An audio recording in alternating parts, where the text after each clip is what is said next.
Everyone, it's Chris again with another Scottish Genes Bites as I'm out and about preparing for the Kilt Walk in April to raise money for Mòran, the Gaelic Arts Centre. And I'm going to talk to you just now about the civil registration of marriage records from 1855 onwards. So whenever you look at a marriage record on Scotland's people, the details can sometimes change within the document depending on the type of marriage, how it was carried out, and that sort of thing. So a basic marriage record in the first column will give you when and where the marriage took place and by what means. Now the by what means bit is actually quite important because if you married in the church, the banns had to be called 3 times in advance, and then the marriage could take place, and then in the document it will tell you what denomination the marriage was carried out within. So that's all straightforward. You could also get married irregularly, which means you could get married without a celebrant. You just literally had to exchange your consent with your promised, with your spouse to be, and in front of witnesses.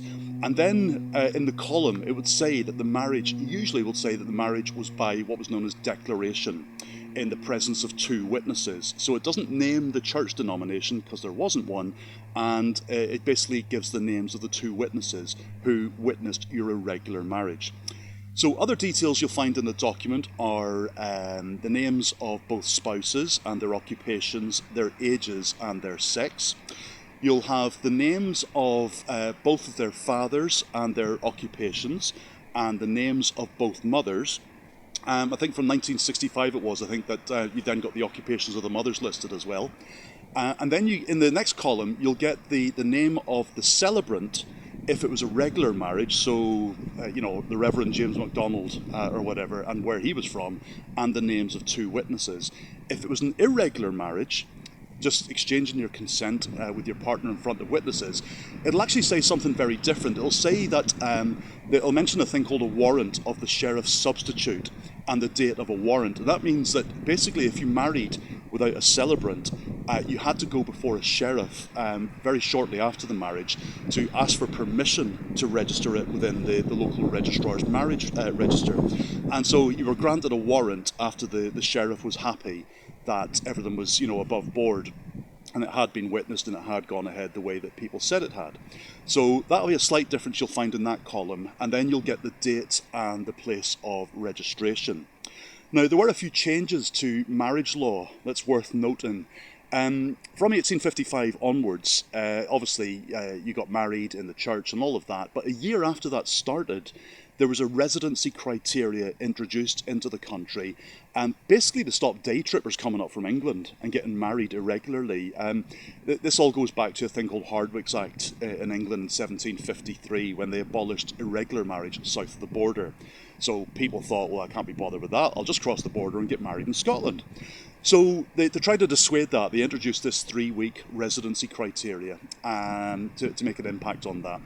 And then in 1879, there was an alternative introduced to having the banns called out. And that was to basically have a thing called a marriage notice instead. You went to the registrar's office and you filled out the marriage notice. It was publicly displayed for 7 days for anyone to register their objections. And if there were no objections, then you were granted permission to go ahead and carry out the wedding. And Bob's your uncle. Well, if you had an Uncle Bob, Anyway, other things that changed, in 1939, the Marriage Scotland Act was passed. And that put an end to irregular marriage, or at least most forms of irregular marriage.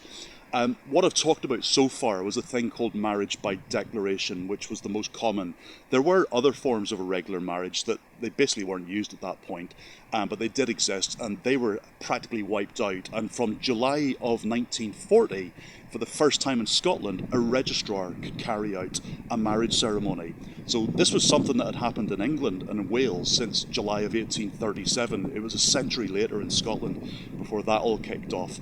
And there were other changes that happened later in the 20th century where the use of banns was no longer required. You only need a marriage notice now, that sort of thing.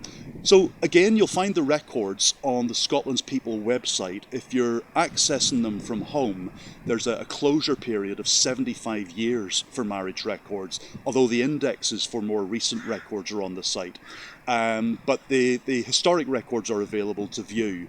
and the more recent records you need to order up a certified copy, which I think is £12, something like that. So that's basically marriage on Scotland's people. There's a lot more to it. I'll maybe come back to it at another point, particularly within the period when the church was responsible prior to civil registration. But again, just to mention, I am trying to raise money for An Lochran, the Gaelic Arts Centre. So if you're willing to make a donation, you'll find the link at the bottom of this YouTube video in the comments. So thanks very much, and I'll speak to you again soon.